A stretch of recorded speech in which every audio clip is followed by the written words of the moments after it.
Before diving into this incredible story, consider subscribing to the channel and hitting the bell. Every story here has something to say, and you won't want to miss a single one. A millionaire followed his housekeeper after work. What he discovered changed everything. New York, Manhattan. In the immense glass tower of Lexington Avenue, one of the most imposing symbols of Manhattan, was the headquarters of Wallace Enterprises, a sprawling, multi-billion-dollar conglomerate specializing in real estate, finance and technology. At the top of this 50-story tower, perched in a penthouse as vast as a museum, lived Richard Wallace, 58, a man whose icy stare and tailored suits were enough to silence a room. It was said of him that he could sense failure before a project even began. At the helm of his empire for 3 decades, Richard was respected, feared, sometimes admired, but rarely loved. He lived in a world of marble, polished glass, private elevators, meetings with ministers, and decisions that made or broke thousands of jobs. His personal residence, occupying the entire top floor, resembled a minimalist sanctuary more than a home. No personal belongings, no family surroundings, no clutter. Everything was white, cold, and functional. The man hated the unexpected. He liked the blinds to go up at 6 o'clock sharp, coffee to be served at 6:15, and silence to reign from 10 p.m. The staff worked there as if in an invisible ballet. Not a sound, not a word too many. And yet, among this discreet army of cooks, butlers, and stewards, one person caught his attention: Maria Alvarez. Maria, 46, Dominican by origin, single mother, had joined Richard's service 5 years earlier through an agency. Small, slim, always wearing a modest bun and an immaculate uniform, she carried out her work with almost military precision. She never complained. Never asked for anything. Always refused tips.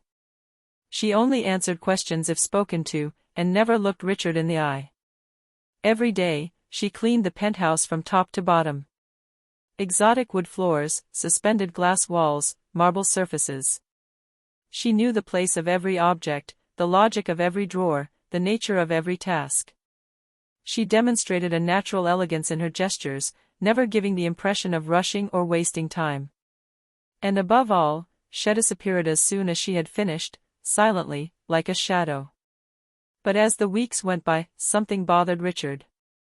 It wasn't a performance issue, quite the opposite. It was the mystery that she represented. The other employees sometimes chatted among themselves, took breaks, let slip an opinion on the climate or the news. Not Maria. Never.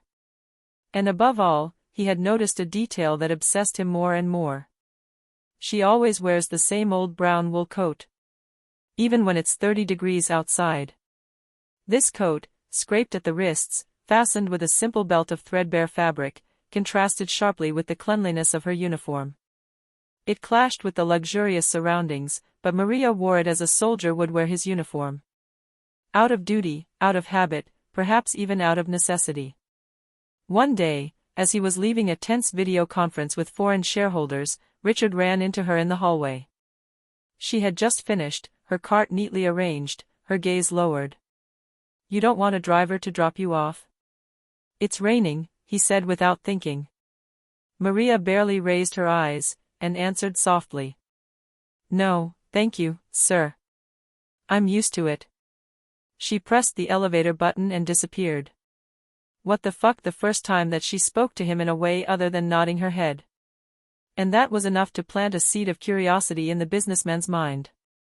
That evening, Richard remained thoughtful for longer than usual. He watched the rain fall on the windows of his penthouse, a glass of bourbon in hand. The numbers, the charts, the investments, everything suddenly seemed less clear. Who is she really? Why this silence? And what does she do every night once she leaves this place? He didn't know it yet, but this question would haunt him, and change his life. One autumn evening New York had donned a cloak of fine rain and a gentle breeze. Flares of orange light reflected on the shiny sidewalks, and the rumble of taxis seemed more distant, muffled by the humidity. From the top floor of his tower, Richard Wallace closed his laptop, tired from a long video conference with Japanese investors. He massaged his temples, glanced toward the large bay windows, and saw her. There, down there, in the entrance of the building, Maria quietly left the premises. No umbrella. Just the same worn brown coat, belted at the waist, and a small canvas bag slung over her shoulder. She walked down the steps in the rain, without hesitation, as if the drops didn't concern her. She turned the corner, then walked off into the night. Richard barely hesitated. He quickly put on his black trench coat, grabbed the keys to his discreet SUV, a model he reserved for traveling anonymously, and took the service elevator down. He had already forgotten how tired he was. He had no idea what he was doing, or why. He just knew, he had to follow her. Maria walked with a quick but steady pace, never looking back. She wasn't running, she moved forward as if every meter were part of a precise, almost ritualized itinerary. Richard followed her at a distance, driving slowly, his lights off, the wipers sliding across the windshield like whispers. She crossed Harlem, walked past a few metro stations, then entered the South Bronx, where steel and glass towers give way to red bricks, faded graffiti, and creaking fire escapes. Hurried passers-by, hot dog vendors under soaked tarps, and tired old buildings formed the backdrop. Finally, Maria stopped in front of an old brick building, on the corner of a dimly lit street. A modest ground-floor space, whose half-faded sign once indicated a shop. Today, a yellow light escaped from it. No sign, no indication. Just a handful of bicycles badly arranged in front of the door. Richard parked his vehicle about 50 meters away, turned off the engine, and lowered the window slightly. He waited. Then, driven by a mixture of instinct and confusion, he got out, closed the door quietly, and walked to the window. What he saw through the window grabbed him in the stomach. Inside, the room had been transformed into a small improvised classroom. The walls were covered with children's drawings, crumpled world maps, and handmade educational posters. The rickety shelves were piled high with notebooks, broken pencils, and faded dictionaries. The air seemed warm, alive, and vibrant. And there, in the center, stood Maria. Not in uniform, but in a simple beige sweater and long skirt. She was smiling. Ariel's smile, warm, bright, very different from the reserved face she wore in Richard's apartment. 12 children of all ages sat before her. They seemed captivated. Some were scribbling, others were raising their hands. One boy, perhaps 9 or 10 years old, exclaimed, "Madame Maria, what is a metaphor?" She knelt down to be at his height, took her notebook, and said, "A metaphor is when you compare two things without saying like. For example, your heart is a drum that beats too fast when you're afraid, you see? It's not really a drum, but we say it so that the other person feels what you feel." The child nodded, fascinated. Richard felt his throat tighten. During more than an hour, he stood there in the rain, motionless. He saw Maria correcting exercises, drawing shapes on the board, going behind each child to whisper a word of encouragement. She did everything with natural tenderness, as if each student were her own child. The children weren't noisy, but they weren't frozen either. They lived, they expressed themselves, they visibly felt safe. And all this, thanks to this woman he thought was invisible. A shy teenager handed her a piece of paper.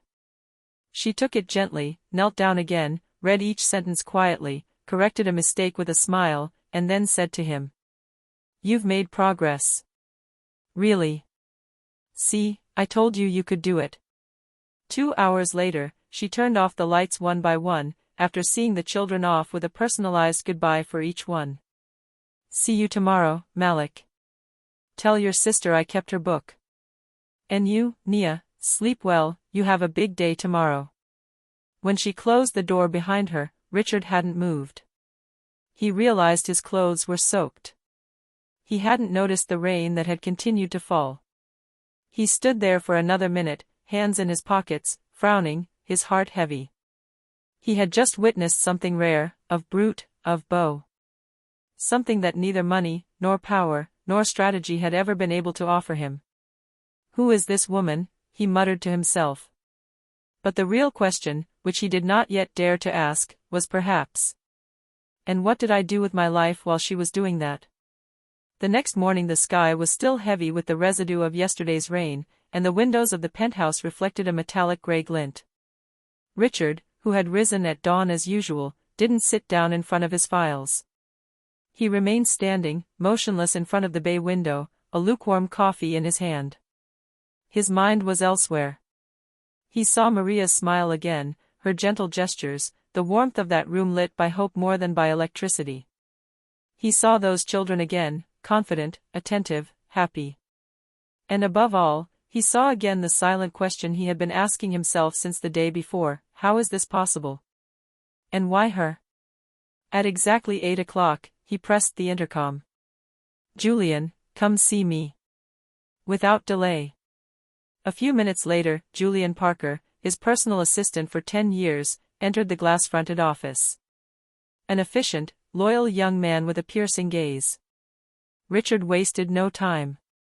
"Find me everything you can about Maria Alvarez discreetly. No agencies. No HR files. I want to know everything. Address. Family status. What she does outside of work. What no one sees. I want to understand who she is, really." Julian raised an eyebrow, surprised by the request. "Very well. I'll take care of it." A few hours later, Julian returned, carrying a thin file, but with an unusually serious face. "This is what I found, Mr. Wallace." Richard quickly flipped through the first few pages. His gaze stopped sharply on a photo, that of Maria, smiling, her arms around a brunette girl, frail, eyes wide open, staring intently at the lens. She's his daughter, Lucia, 12 years old. Diagnosed with autism at the age of 4. Non-verbal, but extremely expressive with drawing and music. Richard gently closed the page, as if not to disturb the moment frozen in the photo. Julian continued, more quietly. "Maria lives in a 2-room apartment on the 3rd floor of a public housing building in the Bronx, a 25-minute walk from the office you saw last night. She doesn't have a car. She works here 6 days a week, then every evening, from 6:30 to 8:30, she gives free lessons to a dozen neighborhood children." "For 5 years?" Richard murmured. "Yes. She called it that, the raised hand she founded it. No official support. No patrons. She systematically refuses the donations that some parents wanted to give her." "For what?" Julian turned another page. "From what I understand, it's out of principle. She believes education is a right, not a privilege. She wants children to feel they have access to it without owing anything. She pays for supplies, books, even snacks out of her own pocket. She often shops at second-hand stores." Richard sank into his chair. He no longer spoke. He no longer even thought about his business, his figures, his obligations. He thought again of Maria's precision at work, her silences, that discreet dignity. And of that invisible strength she carried within her, which he had never been able to see. Or maybe he had never taken the time to look. He looked again at the photo of Maria and her daughter. 2 fragile lives, invisible in the shadows of Manhattan's towers, yet braver than anything he had ever known. The irony hit him hard. He, Richard Wallace, used to dissecting profits, detecting human flaws, signing 8-figure checks, had passed by a silent heroine for years, in his own house. A question rose in him like a tide. "And me, what do I do with all I have? What good are my billions if I don't see this?" He put the file on the table. And for the first time in a long time, Richard didn't think about what he had to do for his business, but what he had to do for someone else. The next evening the air was fresh, tinged with a light breeze that made the dead leaves dance on the Manhattan sidewalks. The day was drawing to a close in the Wallace Tower, and as usual, Maria Alvarez finished his service to the minute, his uniform impeccable, his gaze discreet, his step quick and regular. But that night, someone was waiting for him. Leaning against a marble column near the service entrance, Richard Wallace, dressed in a sober coat, hands in his pockets, watched him without his features betraying the inner turmoil that was eating away at him. He didn't know exactly what he was going to say. He hadn't prepared a speech. He had come as a man, not as a boss. When Maria walked through the last door, bag slung over her shoulder, brown coat over her shoulders, she stopped dead in her tracks when she saw him. Mr. Wallace.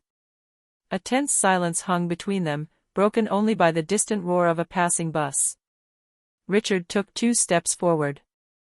"I know what you're doing, Maria." She froze.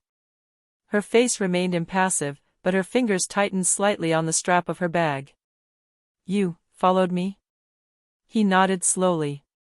"Yes. And what I saw shocked me." Maria briefly looked away. Far from the social ladder she had never sought, she had always cultivated a cautious barrier between her life and that of the powerful. She expected judgment, reprimand, or worse, an intrusion. But Richard continued, without haste, in a calm voice. "I run a charitable foundation, Maria. It's been around for years. Dormant. Created for show, back then. I've never done anything sincere there. Just enough to get my name on plaques." She frowned slightly, intrigued, but remained silent. "What you do, with nothing, what you give, it blew me away. I'd like to fund your center." She took a half step back. "I'm not looking for pity. Nor charity. It's neither. I'm offering you support, no strings attached. No publicity. No cameras. No changes required. I'm offering you the means, but you stay the course. You decide." Maria stared at him for a long time, as if to look for a flaw in his intentions. The man she saw was nothing like the distant boss she'd known for 5 years. He seemed sincere. Human. Almost vulnerable. "Why me? Why now?" Richard looked away briefly, his eyes raised to the darkening sky. "Because I've spent my life building towers, signing deals, crushing every last emotion under bottom-line results. And yesterday, in 1 hour, looking at you through that window, I understood what true greatness was. Not power. Not wealth. But impact." He looked her straight in the eyes. "I learned more watching you teach those kids, with broken pens and boundless energy, than I did in 20 years of board meetings." A breath passed. A suspended moment. Maria looked down, moved despite herself, but still wary. She had seen brilliant promises turn into chains too often. What if one day you change your mind? What if you decide to start all over again? Then you keep everything. I'll sign the funds over to you. There'll be nothing to give me back. I don't want to control you. I want to fade away. Support without appearing. An even deeper silence fell. Then, slowly, Maria nodded. Not a clear yes. More like a first step toward trust. "I'll think about it." Richard smiled, almost imperceptibly. He had learned to detect the microsigns. That little movement of the head, that timbre in the voice, he knew a door had just opened a crack. "I'm willing to wait. But know that, whatever happens, I respect you infinitely." And for the first time since she started working for him, Maria Alvarez looked him straight in the eyes. This look contained neither fear nor gratitude. It contained something even rarer, of mutual recognition. 1 year later, in the same neighborhood of the Bronx, on a street corner where sirens once sounded louder than children's laughter, something had changed. The small, dilapidated room of the Raised Hand, with its rickety chairs, dog-eared books, and faded walls, had given way to a modern educational center, but deeply human. The building, respectfully restored, still retained the original brick facade, but inside, the transformation was striking. Of the recycled laptops, neatly tucked away in a corner, allowed children to learn to code or do their homework online. Of the low bookcases, accessible to the youngest, were overflowing with new books and works in several languages. A space had been set up for the children with special needs, with sensory cushions, adapted educational games, and even a specialized assistant present several days a week. At the bottom, Asmal Community Kitchen wafted the smells of soup, toast, and hot chocolate, simple meals, but offered with dignity to every child, especially those for whom school was sometimes the only safe place. Colorful murals, painted by the children themselves, adorned the walls. One of them depicted a large open hand surrounded by small stars. Beneath it, one could read, "Here, no one is invisible." Maria Alvarez was still the director. Nothing had changed in her way of being. She wore her simple dresses, her worn watch, her handwritten notebooks. She always knew each child by their first name, knew who had a sick brother, who was afraid of the dark, who sang out of tune but sang loudly anyway. She stubbornly refused to move to a quieter or cleaner neighborhood. "It's not me who needs to be protected. It's the children who need to be protected here, where they live." Every day, she arrived early. Every night, she left late. And if a child came without a notebook, a bag, or breakfast, she would hug them before handing them a pencil. She was still Maria.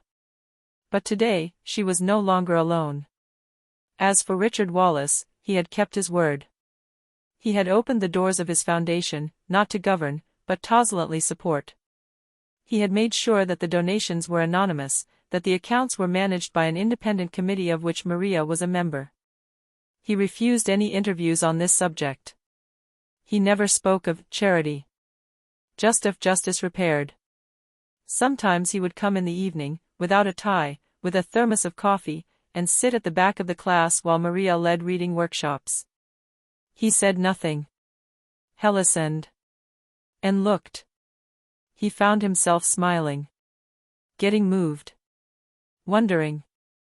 One day, during a confidential meeting with some entrepreneurs, one of them made an offhand remark about forgotten neighborhoods.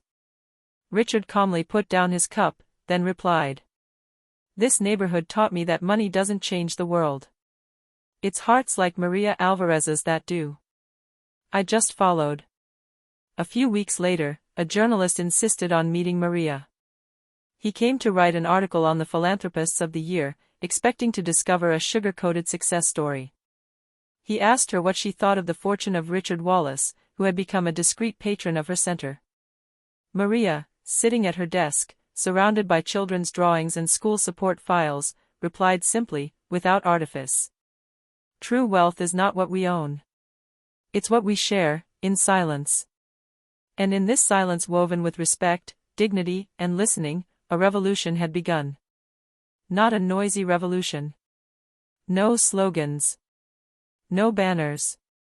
But an invisible, daily revolution, made of shared pencils, raised glances, learned words, and calmed fears. A revolution where each child entered small, and left a little older. And all this, thanks to a cleaning lady that no one had ever looked at. Until one rainy evening a powerful man decided to see differently.